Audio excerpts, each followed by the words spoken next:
లేత బెండకాయలతో మనం ముద్ద ఫ్రై ఎలా చేసుకోవాలో చూద్దామండి.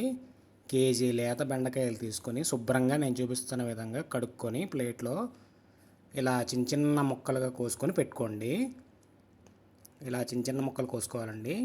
ఇది లేత బెండకాయలు కాబట్టి ముద్ద ముద్దగా ఫ్రై అయితే చాలా బాగుంటుంది. బాండీ పెట్టుకొని ఆయిల్ కొద్దిగా ఎక్కువనే పట్టిద్దండి.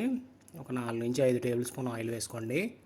తాలింపు దినుసులు, ఆవాలు, జీలకర్ర, మినపప్పు, పచ్చెనపప్పు, ఎండుమిరపకాయలు, పల్లీలు కూడా వేయండి, చాలా బాగుంటుంది. కరివేపాకు వేసి వెల్లుల్లిపాయలు కూడా వేసుకుంటే ఇంకా రుచిని పెంచుతుందండి బెండకాయ ఫ్రై.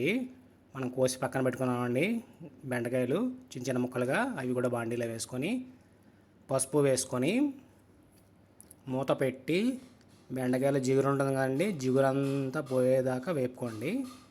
పసుపు వేసి కింద నుంచి పైదాకా అన్నీ కలిసేటట్టు తిప్పుకొని నేను చూపిస్తున్న విధంగా మొత్తం జిగురంతా పోవాలండి బెండకాయలు. మూత పెట్టుకొని మగ్గించుకోండి. ఒక 5 నుంచి 10 నిమిషాల వరకు తిప్పుతూ ఉండండి. ఇదిగోండి, ఇంకా జిగురు పోలేదు. జిగురు పోయేంత వరకు మళ్ళీ ప్లేట్ పెట్టుకొని జిగురు పోయేంత వరకు మగ్గించుకోండి. ఇదిగోండి, జిగురు కొద్దిగా పోయింది. ఇప్పుడు మనం టేస్ట్ తగినంత 1 టేబుల్ స్పూన్నర పింక్ సాల్ట్, ధనియాల పొడి 1 టేబుల్ స్పూన్, కారం 2 టేబుల్ స్పూన్లు వేద్దాం, బాగుంటుంది. అడిగంటినా కూడా చాలా బాగుంటుందండి ఇది. చూడండి, నేను నూనె పైకి తేలేంత వరకు ఇలా మగ్గించుకోవాలి బెండకాయలు. బెండకాయ తింటే మ్యాక్స్ వస్తుందని చెప్పి చిన్నప్పుడు మా సార్ చెప్పారండి. నా బెండకాయ అంటే ఇష్టం ఉండేది కాదు, కానీ మ్యాక్స్ అసలు రాదు నాకు. బెండకాయ తింటే మ్యాక్స్ వస్తుందేమో అని బెండకాయ కూర అలవాటు చేసుకున్నాను. అది కూడా మా మమ్మీ జిగురు లేకుండా ఫ్రై చేసేవాళ్ళు.